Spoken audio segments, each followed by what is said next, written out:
Hello student, कक्षा 12वीं की इतिहास की इस क्लास में आप सभी का स्वागत है। जैसा कि आप सभी को पता है, कल मतलब पिछली क्लास में हमने इतिहास की पुस्तक के बारे में सामान्य परिचय करा था। कुछ बेसिक जानकारियाँ थी जो आपको दी गई थी और हड़प्पा सभ्यता के बारे में मैंने थोड़ा सा विस्तार से आपको बताया था कि इस सभ्यता की खोज कैसे हुई, किसने की, कब की, है ना। मोहरों के बारे में बताया था। तो ये सारी चीज़ें जो बताई थी, उम्मीद है आपको समझ में आई होंगी। आज से अपनी जो क्लास है वो इतनी डिटेल में नहीं होंगी, क्वेश्चन बेस्ड होगी। मतलब जो भी आपके मतलब बोर्ड एग्ज़ाम में किसी भी एंगल से जो जो प्रश्न बन सकते हैं, उन प्रश्नों के माध्यम से ही आज का अध्ययन हम करने जा रहे हैं, ठीक है। और एक बात मैं आपको बता दूं कि ये क्लास 12वीं के स्टूडेंट के लिए तो उपयोगी है ही, अन्य प्रतियोगी परीक्षाओं की तैयारी करने वाले अभ्यर्थियों के लिए भी ये क्लास बहुत ही महत्वपूर्ण है। चाहे वो किसी की भी किसी भी प्रतियोगी परीक्षा की तैयारी कर रहा, ग्रेड की हो, सेकेंड ग्रेड की हो, फर्स्ट ग्रेड की हो, आरएएस की हो, आईएएस की हो, या कोई भी ये पटवारी, एसआई, कांस्टेबल, मतलब भारत का इतिहास हर जगह है। और भारत के इतिहास में सिंधु घाटी सभ्यता का इतिहास भी हर जगह मिलेगा आपको। तो ये आप जब भी भविष्य में कभी भी तैयारी करो तो ये आपके लिए भी उपयोगी है ही सही, अन्य अभ्यर्थियों के लिए भी समान रूप से उपयोगी है। तो जिसको भी आवश्यकता हो उन तक भी ये वीडियो आपको ज़रूर पहुंचाना है, ठीक है। हम पाठ की शुरुआत करते हैं। सबसे पहले एक थोड़ी सी बेसिक जानकारी जो मेरे से कल छूट गई थी कि इतिहासकार इतिहास का पुनर्निर्माण कैसे करते हैं, ये प्रश्न बनता है। तो इतिहासकार इतिहास का पुनर्निर्माण पुरातात्विक साक्ष्यों की मदद से करते हैं। अब आपके मन में आ रहा होगा पुरातात्विक साक्ष्य क्या है। तो पुरातात्विक साक्ष्य मतलब सभ्यता, जो सिंधु घाटी सभ्यता थी, उस उनमें जो लोग निवास करते थे, उन लोगों ने किन किन चीज़ों का प्रयोग किया था, उनके द्वारा जो प्रयुक्त चीज़ें हैं वो मिट्टी में जो दब गई हैं, वो यदि अपने को प्राप्त हो तो वो कहलाती पुरातात्विक साक्ष्य। अब पुरातात्विक साक्ष्यों में मुख्य रूप से उनके द्वारा निर्मित आवास हैं, वो मतलब आवासों का निर्माण किया था उन्होंने, तो आवासों के साक्ष्य मिलते हैं। मृत भांड, मिट्टी के बर्तन, आभूषण, है ना, मतलब विभिन्न प्रकार के मनके जो कल मैंने आपको बताए थे, तो वो आभूषण भी पुरातात्विक साक्ष्य हैं।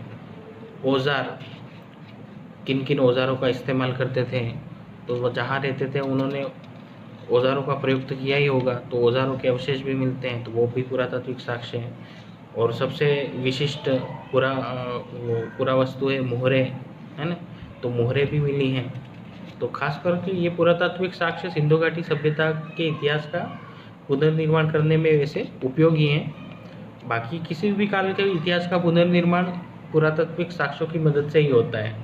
लेकिन अगर परीक्षा में प्रश्न ये भी आ जाए कि सिंधु घाटी सभ्यता के लोगों के बारे में जानने के क्या स्रोत हैं, तब भी आपको प्रश्न में यही लिखना है कि आवास, मृदभांड, औजार, आभूषण और मोहरे, इन चीज़ों से हमें सिंधु घाटी सभ्यता के लोगों के बारे में जानकारी मिलती है।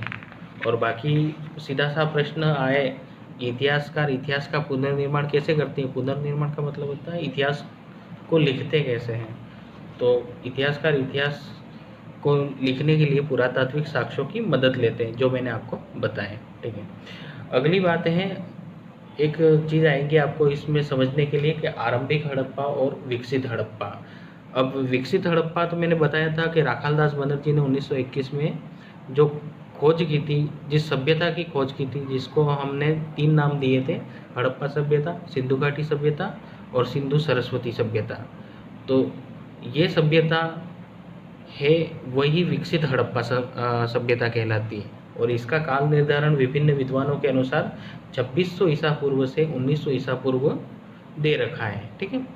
तो आपको ध्यान रखना है 2600 ईसा पूर्व से 1900 ईसा पूर्व के मध्य जो सभ्यता थी वो विकसित हड़प्पा सभ्यता थी, ठीक है।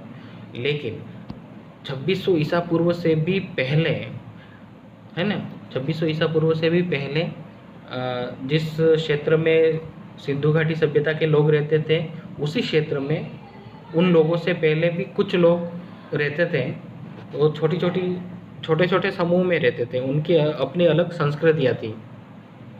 तो वो कहलाती है आरंभिक हड़प्पा। ठीक है, तो आरंभिक हड़प्पा सभ्यता का काल पूछे तो 2600 ईसा पूर्व से भी पहले का समय। ठीक है, तो आरंभिक हड़प्पा सभ्यता और विकसित हड़प्पा सभ्यता में अंतर विशेषताएं क्या है कि 2600 ईसा पूर्व से 1900 ईसा पूर्व के मध्य जो सभ्यता विकसित हुई वो विकसित हड़प्पा सभ्यता कहलाती है, और 2600 ईसा पूर्व से भी पहले जो जो छोटी छोटी संस्कृतियाँ उत्पन्न हुई वो कहलाती हैं आरंभिक हड़प्पा संस्कृतियाँ। अब आरंभिक हड़प्पा संस्कृति में 4 नाम आपको ध्यान रखने हैं जो कि इस पुस्तक में दे रखे हैं। आमरीनाल, कोटदीजी, दम्बसादात और सिसवल। तो ये 4 स्थान हैं जो कि आरंभिक हड़प्पा संस्कृति का प्रतिनिधित्व करते हैं। अगर आपसे कोई पूछे प्रश्न में कि आरंभिक हड़प्पा संस्कृति के किन्हीं 4 स्थलों के नाम लिखिए, तो आपको लिखना है आमरीनाल, कोटदीजी, दम्बसादात और सिसवल।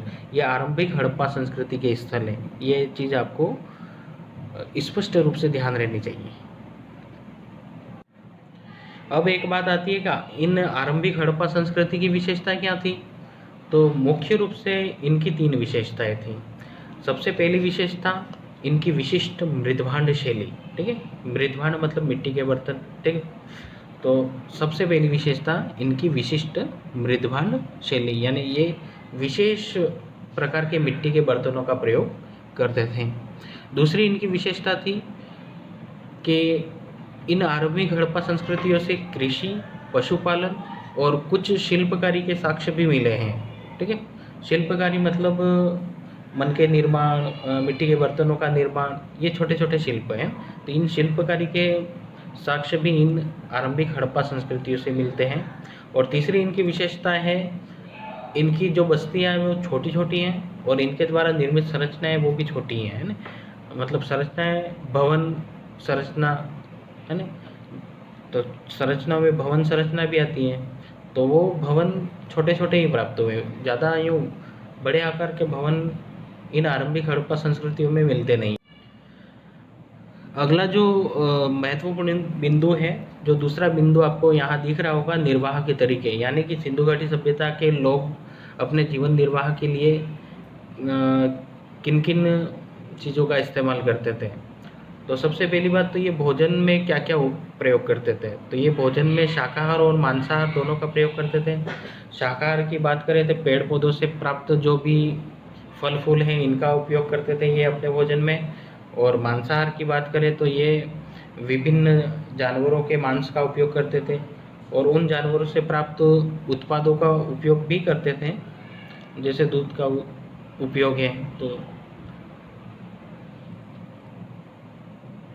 तो ये विभिन्न प्रकार के, मतलब शाकाहारी भी थे और मांसाहारी भी थे।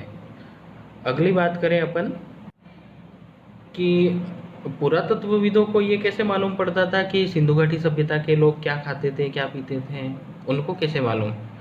तो ये पुरातत्वविद आहार संबंधी जो आदतें हैं सिंधु घाटी सभ्यता के लोगों की, उनके विषय में कैसे जानकारी प्राप्त करते हैं। तो इसका सीधा सा जवाब है कि आहार संबंधी जानकारी के लिए ये विभिन्न स्थानों का जब उत्खनन करते हैं, जब खुदाई करते हैं, तब इनको जले हुए अनाजों के अवशेष मिलते हैं या बीजों के अवशेष मिलते हैं। तो इससे पुरातत्वविद अनुमान लगाते हैं कि हाँ, इस क्षेत्र के लोग इन इन अनाजों का प्रयोग अपने भोजन में करते होंगे इत्यादि। ठीक है, तो इस प्रकार ये जले हुए अनाजों के अवशेषों के आधार पर डिसाइड करते थे कि हाँ, सिंधु घाटी सभ्यता के लोग किस प्रकार के आहार का उपयोग अपने दैनिक जीवन में। अब बात आती है कि सिंधु घाटी सभ्यता में किन किन अनाजों के दानों के साक्ष्य मिले हैं।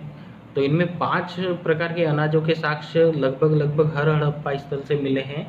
ये आपको नोट करके रखना है। गेहूँ, जौ, दाल, सफ़ेद चना और तिल। इसके अलावा बाजरे के दाने भी गुजरात से मिले हैं और चावल के दाने भी मिले हैं, लेकिन चावल के दाने बहुत कम मात्रा में मिले हैं। ठीक है, ये ध्यान रखना है। और अगली बात है कि हड़प्पा स्थलों से किन किन जानवरों की हड्डियाँ प्राप्त हुई हैं। तो जानवरों की बात करें तो एक तो मवेशियों की हड्डियाँ, मवेशियों में मतलब गाय बैल है ना, भेड़ बकरी भैंस तथा सुअर, ये सारे पालतू जानवर हैं। तो इन सभी की हड्डियाँ हड़प्पा के विभिन्न पुरा स्थलों से प्राप्त होती हैं। जंगली जानवरों में जंगली सुअर की हड्डियाँ प्लस हिरण और घड़ियाल की हड्डियाँ भी विभिन्न पुरा स्थलों से प्राप्त होती है। घड़ियाल एक जलीय जीव है जो कि नदी तालाबों में रहता है। ये कुछ कुछ मगर जैसा ही होता है, मगर तो देखा होगा आपने, है ना। तो मगर की आकृति का ही होता है, उस जैसा ही दिखता है, लेकिन थोड़ा सा अलग है, भिन्न प्रजाति का है।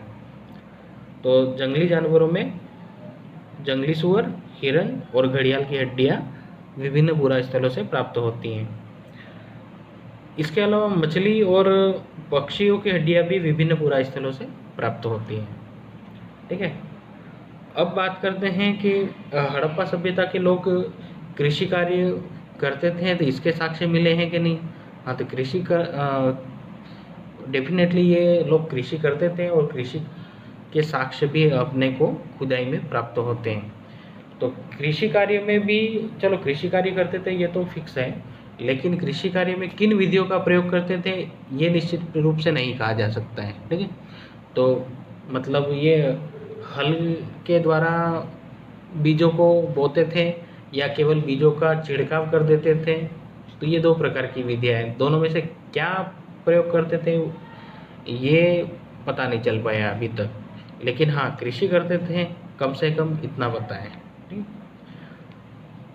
इसके अलावा कृषि का सबसे बड़ा साक्ष्य है कि विभिन्न प्रकार की मुहरों पर और मिट्टी की मूर्तियों पर एक पशु का अंकन है जिसको हम वृषभ कहते हैं। वृषभ मतलब बैल, है ना।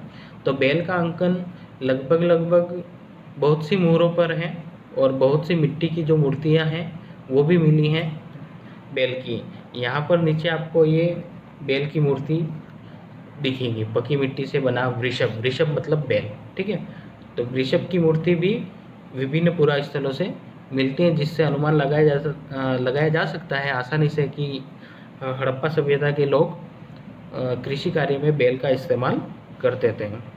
एक पूरा स्थल है बानावली, ठीक है, जिसको बनावली या बानावली भी कहते हैं। ये हरियाणा में स्थित है और यहाँ से मिट्टी के हल का प्रतिरूप, हल देखा होगा आपने, मिट्टी का हल, है ना। जैसे प्रतिरूप का अर्थ कहें तो कार आती है, कार का खिलौना भी आता है, तो कार का जो खिलौना है वो कार का प्रतिरूप कहलाता है। ठीक, तो इसी तरीके से बनावली में हल का प्रतिरूप मिला है।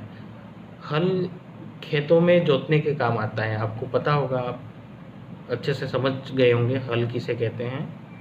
तो बनावली से हल का प्रतिरूप प्राप्त हुआ, वेरी वेरी इंपॉर्टेंट चीज़ है ये। और कालीबंगा जो राजस्थान में स्थित है, राजस्थान के भी हनुमानगढ़ जिले में स्थित है, तो कालीबंगा से जुते हुए खेतों के साक्ष्य मिले हैं। ये भी बहुत महत्वपूर्ण तथ्य है कि विश्व में सबसे पहले जुते हुए खेतों के साक्ष्य कहाँ से प्राप्त हुए हैं, तो कालीबंगा से। ठीक है, कालीबंगा को अपनी इस पुस्तक में कालीबंगन भी लिखा आता है और अधिकतर कालीबंगन भी कहते हैं इसको। तो कालीबंगन या कालीबंगा एक ही चीज़ है, ठीक, इसमें कंफ्यूज नहीं होना है। तो कालीबंगा से जुते हुए खेत के साक्ष्य मिले हैं और ये जुते हुए खेत के साक्ष्य आरंभिक हड़प्पा संस्कृति से जुड़े हुए हैं। ठीक है, मतलब मैंने आपको बताया था, एक तो होती विकसित हड़प्पा सभ्यता और एक होती है आरंभिक हड़प्पा संस्कृति। आरंभिक हड़प्पा संस्कृति का काल बताया था मैंने आपको 2600 ईसा पूर्व से भी पहले, है ना। तो 2600 से 1900 ईसा पूर्व, देखो ईसा पूर्व हमेशा माइनस में ही चलेगा क्योंकि ईसा मसीह के जन्म से पहले, है ना। तो 2600 से 1900 ईसा पूर्व विकसित हड़प्पा सभ्यता का काल बताया जाता है और आरंभिक हड़प्पा सभ्यता का काल उससे पहले का काल था। ठीक है, एक अफगानिस्तान में शोर्तुघई नाम का एक स्थल है, वहाँ से नहरों के अवशेष मिले। तो नहरों के अवशेष से भी हमको इस बात का पता चलता है कि कृषि कार्य में ये सिंचाई के लिए नहरों का उपयोग करते थे। पर ये भी एक अपने आप में विशेष है कि केवल अफगानिस्तान के शोर्तुगाही में ही नहरों के अवशेष मिले, ठीक है। बाकी किसी भी जगह से नहरों के अवशेष नहीं मिले।